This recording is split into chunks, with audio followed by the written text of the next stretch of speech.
So alright guys, Godzilla और Kong new empire के trailer आने के बाद में मूवी की हाइप दिन ब दिन बढ़ती जा रही है और इसी हाइप को देखते हुए मैंने सोचा कि इस मूवी के बारे में थोड़ा इन डिटेल बात कर ली जाए और इस मूवी में क्या क्या हिडन चीज़ें हमें देखने को मिल सकती है और इस मूवी की पॉसिबली क्या स्टोरी लाइन हो सकती है, इस बारे में इस वीडियो में हम बात करने वाले हैं। हो सकता है इस वीडियो में बोली गई मेरी काफ़ी कुछ चीज़ें एक स्पॉइलर की तरह काम कर सकती हैं, लेकिन गाइस गॉडजिला और कॉन्ग की न्यू मूवी आ रही है और हम इसके प्लॉट के बारे में बात ना करें, ऐसा कैसे हो सकता है। तो फिर शुरू करते हैं without wasting any time, let's get into it. So new empire के ट्रेलर को देख के काफ़ी कुछ चीज़ें तो लगभग क्लियर हो चुकी है कि इस मूवी की स्टोरी लाइन क्या रहने वाली है। सो कुछ ऐसी बातें जो इस मूवी में मोस्ट लाइकली हो सकती है उस बारे में हम बात करेंगे कि जैसे कि ये मूवी गॉडजिला वर्सेस कॉन्ग के इवेंट के बाद से ही स्टार्ट होगी और अब ह्यूमैनिटी जो है वो गॉडजिला को और ज्यादा पसंद करने लगी है, क्योंकि गॉडजिला ने हर बार मुसीबत के वक्त पे इंसानों को बचाया है,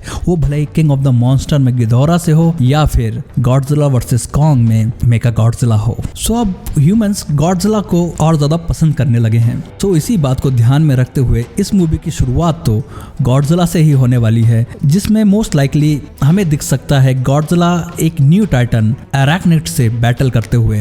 अराक्निड जो टाइटन है वो स्ला की प्रजाति का ही टाइटन है, लेकिन ये उससे थोड़ा और ज्यादा एग्रेसिव और खतरनाक रहेगा, जिसके साथ में गॉडजिला बैटल करेगा और उस बैटल के बाद में गॉडजिला हाइबरनेट हो जाएगा रोम के कॉलोसियम में जाकर। और इसके बाद में कहानी कॉन्ग के ऊपर मेनली फोकस हो जाएगी कि कॉन्ग हॉलो अर्थ में क्या कर रहा है और कैसे सरवाइव कर रहा है। जैसे कि हमने ट्रेलर में भी देखा कि कॉन्ग के पीछे बहुत सारे हाइनास टाइप के मॉन्स्टर पड़े हुए हैं जिनसे कॉन्ग भाग रहा है। एक्चुअली में वो शायद उनसे भाग नहीं रहा है, बल्कि कॉन्ग ने उनके लिए एक ट्रैप बना रखा है जिसमें फंसाकर वो उन सब हाइनास का डिनर करता है और हॉलो अर्थ में अकेला ही हॉलो अर्थ का किंग बन के रह रहा है।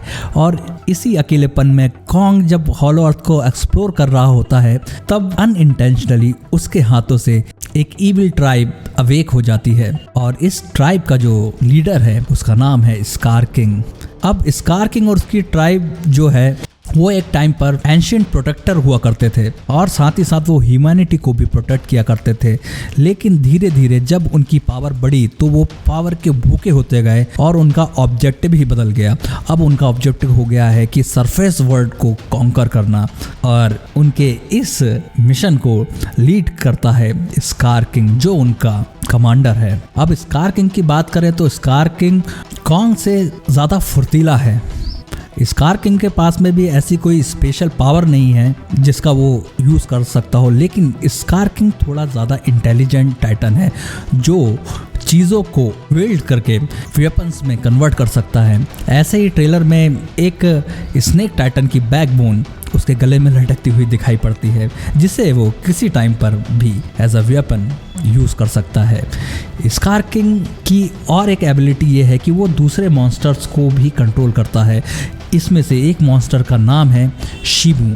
शिमू एक रेप्टाइल टाइप का टाइटन है जिसके बैक पे क्रिस्टल टाइप के स्पाइक्स निकले हुए हैं, जैसे कि स्पेस गॉडजिला के बैक स्पाइक निकले हुए होते हैं उसी टाइप के। और ये स्कार किंग का एक सीक्रेट वेपन है जो उसे सरफेस वर्ल्ड में कॉन्कर करने में बहुत ज़्यादा मदद कर सकता है। अब शिमू जो है वो एक पहला टाइटन है जिसके पास में एबिलिटी है कि वो बर्फ के अंदर भी सांस ले सकता है और वो इतना केपेबल भी है कि वो अपने ही दम पर किसी भी जगह को बर्फ में कन्वर्ट कर सकता है। इसी के साथ साथ में स्कार किंग की ट्राइब में एक यंग एब भी है जिसे सुको कहते हैं। ये थोड़ा फ्रेंडली टाइप का वानर है जो काफ़ी चंचल है और यही एक टाइम पर जाके कॉन्ग से मिलता है और कॉन्ग के साथ में इसकी अच्छी खासी दोस्ती हो जाती है और इनका एक रिलेशनशिप बन जाएगा लाइक फादर और सन का। तो इसे हम सन ऑफ कॉन्ग भी कह सकते हैं। अब हॉलो अर्थ में ऐसा तो नहीं कि कॉन्ग अकेला ही है।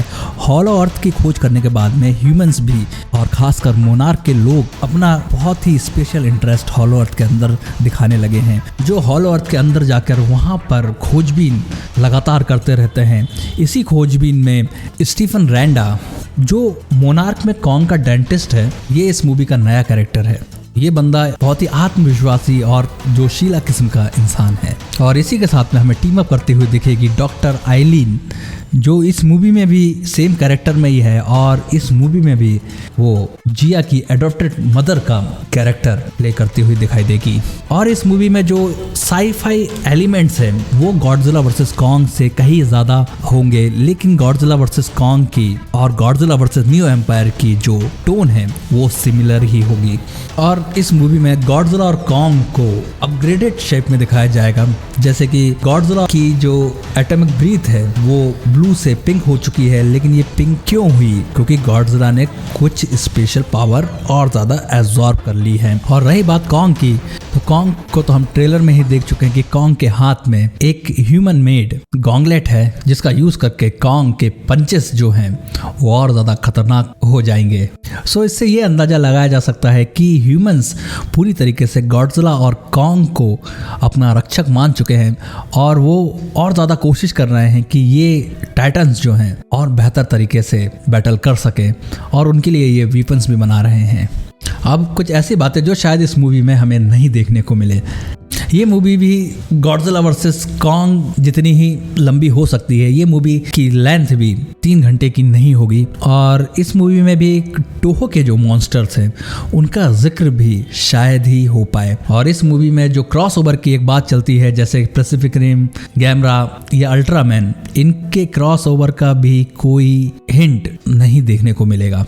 ये मूवी भी गॉडजिला वर्सेस कॉन्ग की टोन को मेंटेन करते हुए उसी पाथ पर चलेगी, और ये मूवी में गॉडजिला का स्क्रीन टाइम भी शायद कॉन्ग से कम ही रहेगा। एक टाइप से इस मूवी का मेन कैरेक्टर कॉन्ग ही रहने वाला है, और जब कॉन्ग अकेला स्कार किंग से मुकाबला नहीं कर पाएगा तब उसे गॉडजिला की जरूरत पड़ेगी, और गॉडजिला अपने हाइबरनेशन से बाहर निकलकर कॉन्ग के साथ में मिलकर स्कार किंग से मुकाबला करेगा, और ये दोनों मिलकर स्कार किंग की धज्जियां उड़ा देंगे।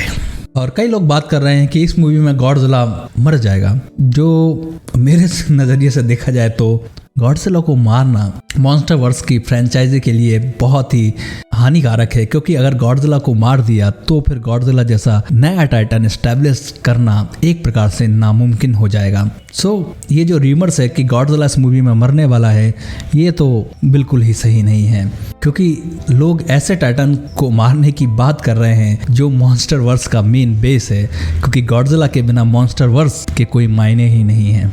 अगर मॉन्स्टरवर्स में गॉडजिला नहीं तो मॉन्स्टरवर्स भी धीरे धीरे मर जाएगा। सो ये सब बातें थी Godzilla versus Kong new empire की। अब इनमें से कितनी बातें सच होती हैं या कितनी नहीं, ये तो मूवी रिलीज होने के बाद ही पता चलेगा। लेकिन आप मुझे कमेंट करके ज़रूर बताना कि आपके हिसाब से और क्या क्या इस मूवी में हो सकता है। सो फिलहाल इस वीडियो में इतना ही, मिलते हैं नेक्स्ट वीडियो में। जब तक के लिए टेक केयर गाइस।